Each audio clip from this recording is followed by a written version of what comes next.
আমাদের সঙ্গে রয়েছেন পার্থ চট্টোপাধ্যায়, বেহালা পশ্চিমের বিধায়ক। ওই পরিচয়টাই এখন অবশিষ্ট আছে। পার্থদা, এরপর কি?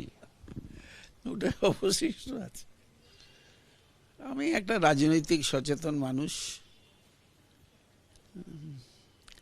একটা জীবন কর্পোরেট জীবন কাটিয়ে অবহেলায় তাকে ছেড়ে দিয়ে রাজনীতিতে এসছিলাম। আমি 4.5 বছর ধরেই রাজনৈতিক মাঠ থেকে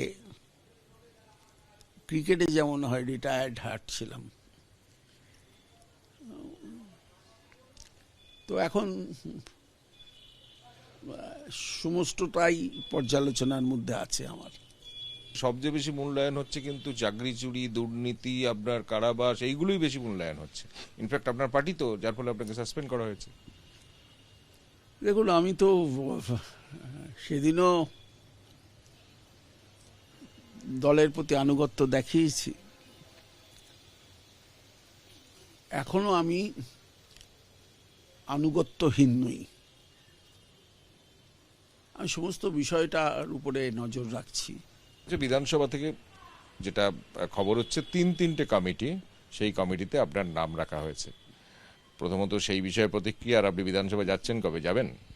না, প্রথম প্রতিক্রিয়া হচ্ছে যে রেখেছেন, আমি ধন্যবাদ জানাবো অধ্যক্ষকে। তিনি যা তার বিচার বুদ্ধিতে দিয়েছেন। আমি তো কোনো ডিমান্ড করিনি অন্যদের মতন আমাকে এটা করে দিতে হবে, কোনো সত্য চাপাইনি। আমি সম্পূর্ণ সুস্থ, কিন্তু আমি শারীরিকভাবে অক্ষম ছিলাম বলেই আমি যেতে পারিনি। বেহালা পশ্চিম আবার সেই এলাকায় কি যাবেন? মানে ভোটের রাজনীতিতে আপনার কি পরিকল্পনা? আমার একটাই উত্তর হচ্ছে, সময় আসলে সেগুলো উত্তর দেবো আপনার কাছে। আমি শুধু এইটুকু বলবো, 2021-এ যখন আমি দাঁড়িয়েছিলাম, তখন 4র্থ লিস্টে আমার নাম ছিল। মহাসচিবের নাম 4র্থ লিস্টে থাকতেই পারে। ছিল। আপনি সময় নিয়ে তো উদ্বিগ্ন, আমি সময় নিয়ে উদ্বিগ্ন নই। আমি জলে যাব, জল বিষাক্ত হলে তাদের বোঝাবো, সেই বিষাক্তর দায়িত্ব আমার না। বেহালার মানুষকে বাদ দিয়ে আমি কিছু করব না। তারা 25 বছর ধরে যাকে জেতালো, তাদের সঙ্গে কথা বলে আমি আমার ভবিষ্যৎ পরিকল্পনা ঠিক করব। আপনার সাসপেনশন তুলতে হবে, টিকিট দিতে হবে, এই পর্যায়গুলো তো থাকতে হবে। দুটো ভাগে ভাগ করার, বুঝলেন? দল সিদ্ধান্ত নিয়েছিল 2001-এ আমাকে দাঁড় করাবে।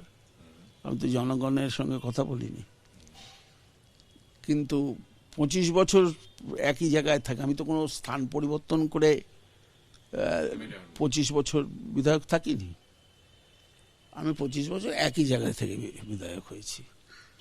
আজকে অকপটে বলতে হবে, আমার মা সেদিনকে চায়নি যে আমি রাজনীতিতে ফিরে, আমার বিশেষও চাইনি। কিন্তু আমি ভুল হয়েছে মা এবং মিসেসের কথা অমান্য করে। আজকে মনে হচ্ছে, সেদিনকে মনে হয়নি, আজকে মনে হচ্ছে যে এখান থেকে পিছুই পাওয়ার নেই। শুধুমাত্র পাবলিসিটি, প্রচারে মুখ দেখানো ছাড়া অন্য চেয়ারে বসে। আজকে অশোক লাহিড়ী কি পাচ্ছে? ধরুন, অশোক লাহিড়ী তো অত্যন্ত স্বনামধন্য একজন অর্থনীতিবিদ, এ বিষয়ে তো কোনো সন্দেহ নেই, সে যে দল করুক। এই আমাদের মতন লোকরা, তাদের সকলেরই মূল্যায়ন হয়েছে। যারা অসৎ বলে চিহ্নিত করবার চেষ্টা করে আত্মতৃপ্তি লাভ করবার চেষ্টা করছে, তাদেরকেও তো আমার প্রমাণ করতে হবে যে আমি অসৎ নই। একজনই সে তো বলেনি যে আমরা অর্থের বিনিময়ে চাকরি পেয়েছি। তো সেগুলো আমি, যেহেতু বিচার বিভাগের কথা, তাই জন্য আমি উত্তর দিতে পারছি না। কিন্তু আমাকে তো একটা সময় উত্তর দিতে হবেই। বেহালা যাবেন কবে? এই ফেব্রুয়ারিতে তো নিশ্চয়ই যাব। পার্টি আপনাকে বেহালা পশ্চিমে জোড়াফুল চিহ্নে ক্যান্ডিডেট করলো, আর 2 হচ্ছে করলো না। এই দুটো অপশানে দ্বিতীয় অপশান করলে তো আপনি যাবেন, দাঁড়াবেন। যদি দ্বিতীয় অপশন হয় এবং এখনো পর্যন্ত পার্টির যে নীরবতা আপনার ব্যাপারে, তাতে সেকেন্ড অপশন যদি হয়, সেক্ষেত্রে কি আপনি নির্দল হিসেবে দাঁড়াবেন?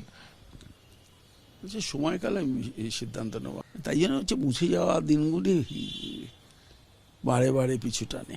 আপনাকে পিছু ডাকছে? তো যাবেন বললেন ফেব্রুয়ারিতে বেহালায়। একদম একদম।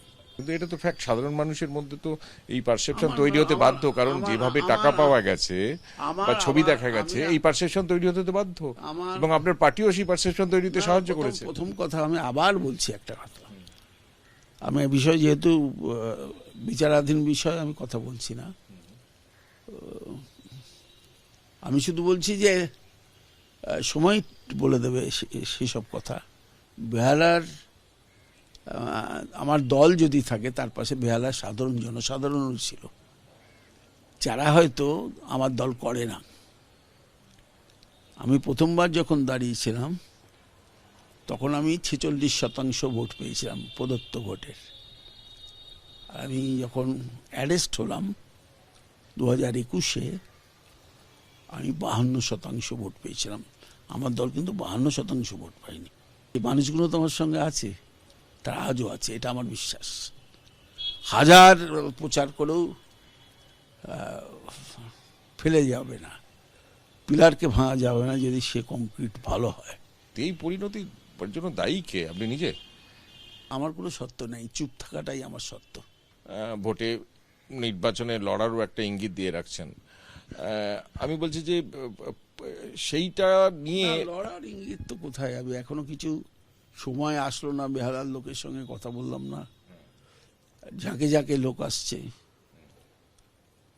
পাতা দাঁড়ালেও আপনি জিতবেন, এই সব বলছে। তার বক্তব্য কি সঠিক হবে? মানে আপনি পাতা দাঁড়ালেও জিতবেন? মানে আপনার, আমি তাতে প্রভাবিত হই না। যে চাকরিগুলো চলে গেছে বা যে চাকরিহারারা এখনো কাঁদছে, মানে তাদের উদ্দেশ্যে কি বলবেন? তারা এখনো চাকরি ফিরে পায়নি। তাদের প্রতি সহানুভূতিশীল। আমার কাছে যোগ্য অযোগ্য বলে কিছু নেই। যে যে এত কাড়ি কাড়ি টাকা পাওয়া গেছে, এত গয়না পাওয়া গেছে, এইটা এই আমি বলবো 100 বার এ প্রশ্নের আপনি করতে এসছেন, করুন। আমি বিচার বিভাগের উপর আমার পূর্ণ আস্থা আছে, আইনের উপরে আমার ভরসা আছে। যেহেতু এটা বিচারাধীন, এ ব্যাপারে আমার মন্তব্য করাটা ঠিক না। যে তিনি এই ফেব্রুয়ারিতেই পাঁজি দেখে দিনক্ষণ ঠিক করে তিনি বেহালায় যাচ্ছেন। তার পুরনো যে বিধানসভা কেন্দ্র, সেই বিধানসভা কেন্দ্রে তিনি যাচ্ছেন। তিনি বর্তমানে বিধায়কও সেখানকার, এবং তারপর তিনি রাজনৈতিক বিষয়ে সিদ্ধান্ত কিছুদিনের মধ্যেই ঘোষণা করবেন, এমনটাও ইঙ্গিত দিলেন। ক্যামেরায় সুমন দাসের সঙ্গে কৃষ্ণেন্দু অধিকারী, এবিপি আনন্দ, কলকাতা। এবিপি আনন্দ, এগিয়ে থাকে, এগিয়ে রাখে।